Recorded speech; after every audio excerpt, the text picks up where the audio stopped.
It's time. It's time. It's time. Today is December the 14th, 2024. And it is 2:16 p.m. And as you can see in the thumbnail, I have my favorite fictional character of all time, Vito Corleone, also known as the Godfather, which is one of the greatest movies of all time, if not the greatest movie of all time.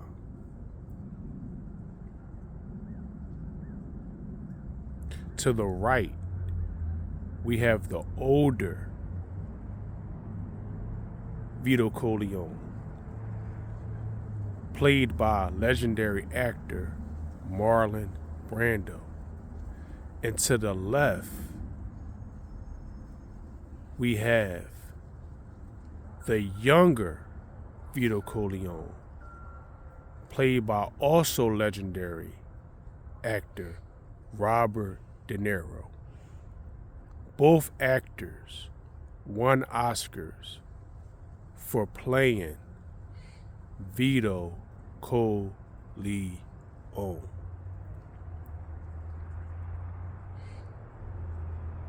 Which leads to my topic. The three gravitators. The three gravitators. The three gravitators. Now, what does it mean to gravitate? It's very simple. It means to attract to or move toward. Again, it means to attract to or move toward. One more time. It means to attract to or move towards in that direction. And my three gravitators are both offensive and defensive. And the fictional character of Vito Corleone exercises all three of these gravitators. And the reason why I call them gravitators because these three things are going to cause you to move in a specific direction when you take action. The first one is think. The second one is listening. And the third one is your words.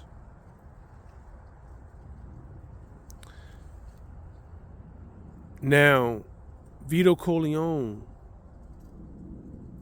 was a thinker. He was a very careful thinker, a very thorough thinker, a very pragmatic thinker.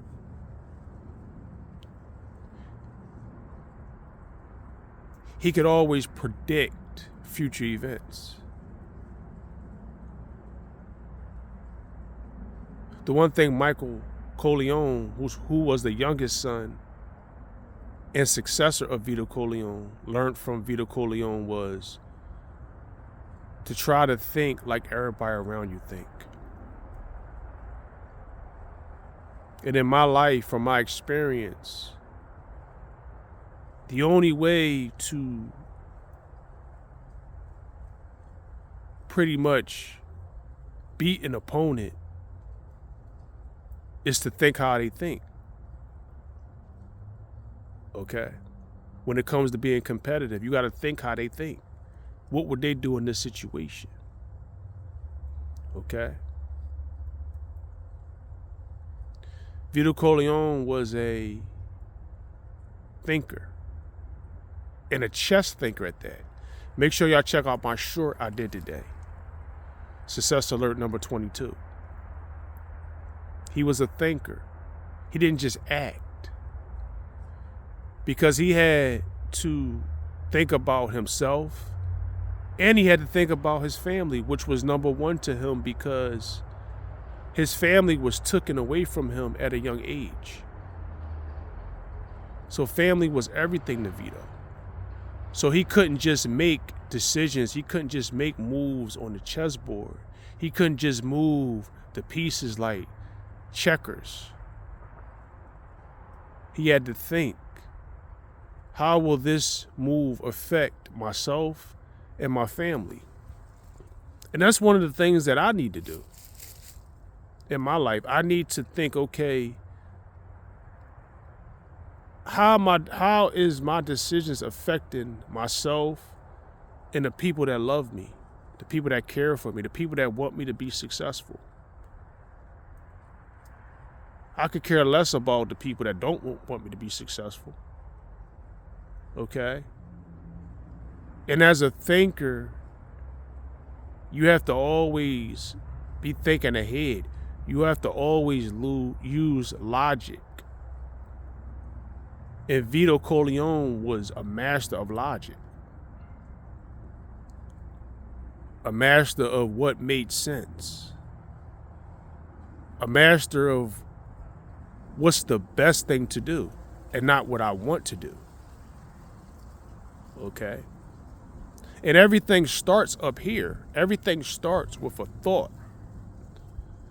You know, from the offensive perspective, you have to always think ahead. And from a defensive perspective, you have to watch what you think, what you voluntarily think about. Okay? Are you thinking positive or are you thinking negative? Okay?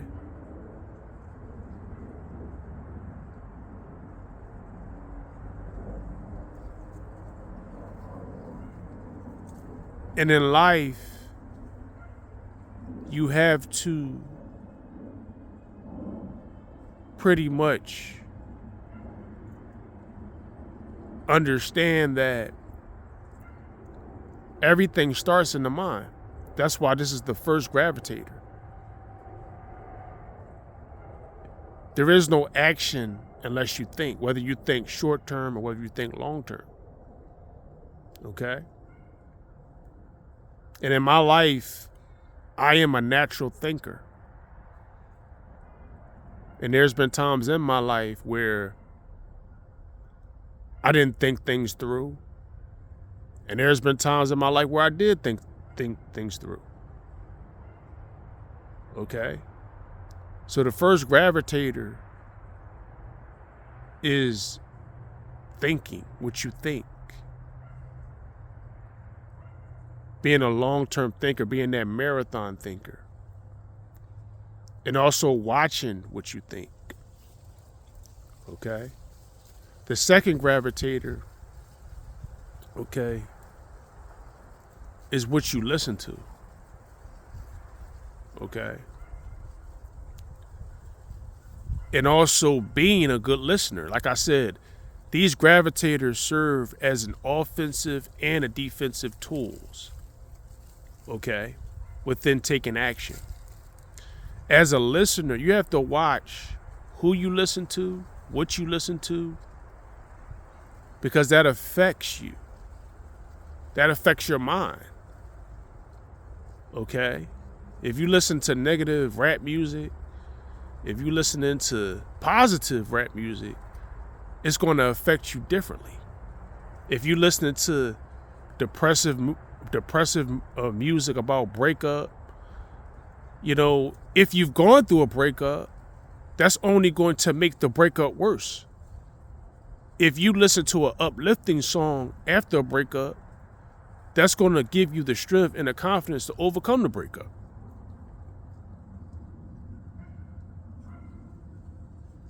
Okay? And when it comes to listening in general, you have to, the more you listen, the more you comprehend. And Vito Corleone was a master listener.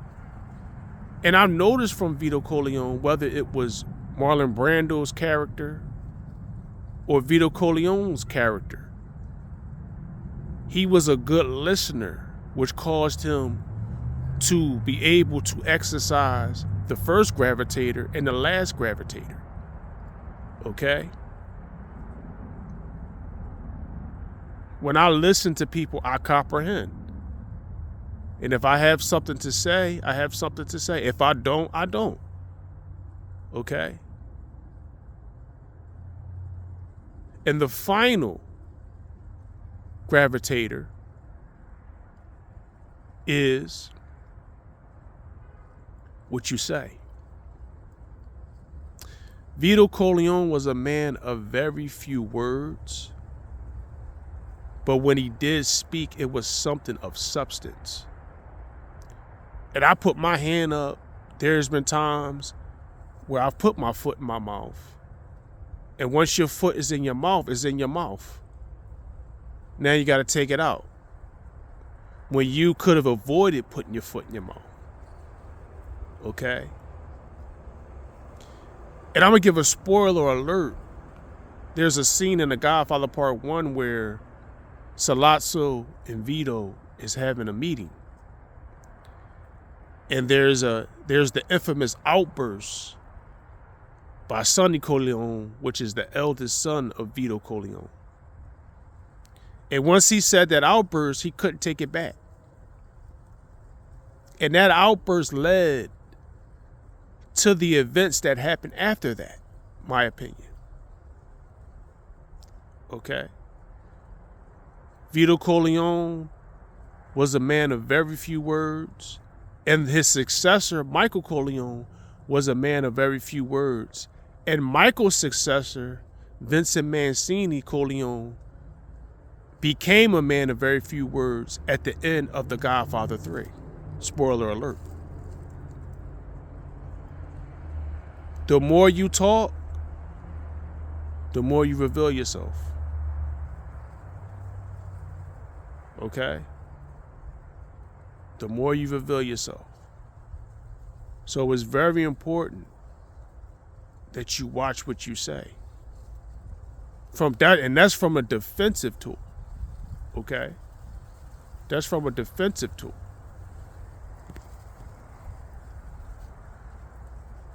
From the offensive tool, okay, speak positive. Anything positive that come across your mind, speak it. Okay? Speak it. Speak it. Anything negative that come across your mind, do some mental aikido and turn it into a positive. Okay? And if I have to give one more bonus, because as I was doing this video, I was thinking about another gravitator that came across my mind. So far we have what you think, what you listen to, and what you say. And if I have to give a bonus, it would have to be the eyes. What you watch. If you're watching positive things on TV, if you're reading positive books, positive material, you're going to be more likely to speak positive. But if you're watching negative things, if you're reading negative things, you're more likely to speak negative things, and you're more likely to take action on negative things.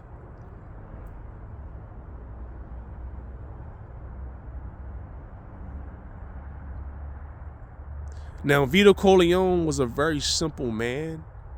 He was a very family-oriented man. Okay? Most of the time, he spent with his family. You know? He wasn't a guy that was sitting around twirling his thumbs, watching a lot of TV.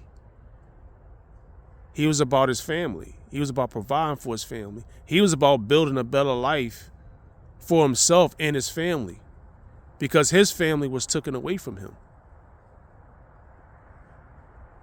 And when he got with a young Clemenza and a young Tessio, they were all about building a life for themselves. Clemenza being a nice balance of street smart, toughness, and Tessio being the silent, slick sharpshooter of a mind. Okay? And I'm going to give a spoiler, and this is why Tessio traded. I don't think him trading was a bad move, because at that time, Michael was untested. So I don't think it was a bad move for Tessio to trade on the Corleone family, because at that time, the family was weak.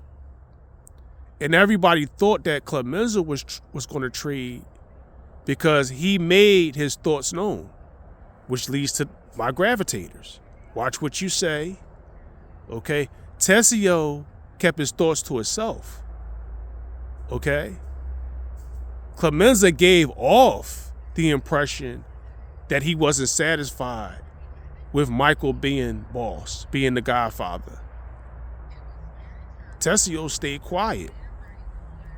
And he wound up to be the traitor, and Vito Corleone predicted the traitor. He just didn't predict the specific person that was going to trade. Okay?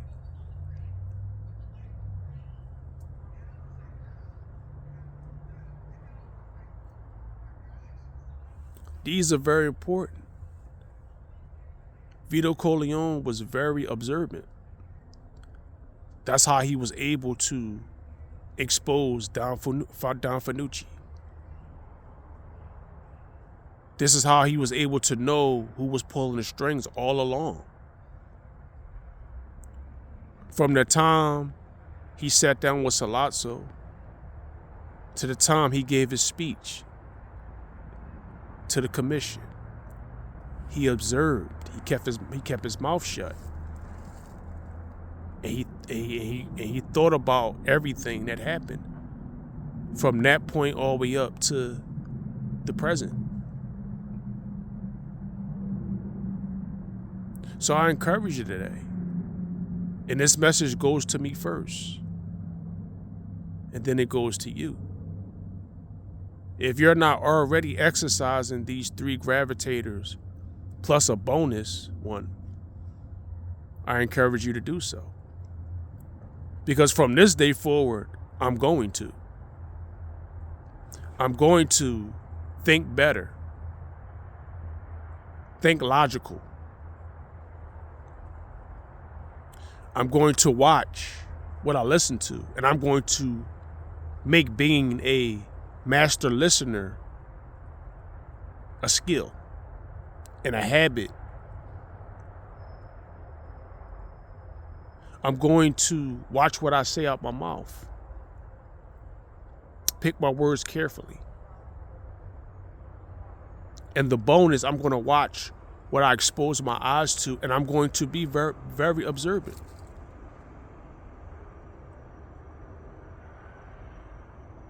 I'm going to ask myself, what would Vito Corleone do? And the one thing I could say I like about Vito Corleone versus his successor, Michael Corleone, he built the Corleone empire from nothing. And he was a man that was willing to do what was necessary. Because in life, we got to do what's necessary, what's right in our eyes. And be unapologetic about it. Because what's right in your eyes may be wrong to somebody else. And what's right in somebody else's eyes might be wrong to you. But you don't have to deal with those consequences. They do. They don't have to deal with those consequences. You do. So I encourage you today to exercise the 3 gravitators, exercise the 3 gravitators, exercise the 3 Gravitators plus the bonus. And always remember, life is a game of chess and every move counts. Know the board, know the pieces, win the game.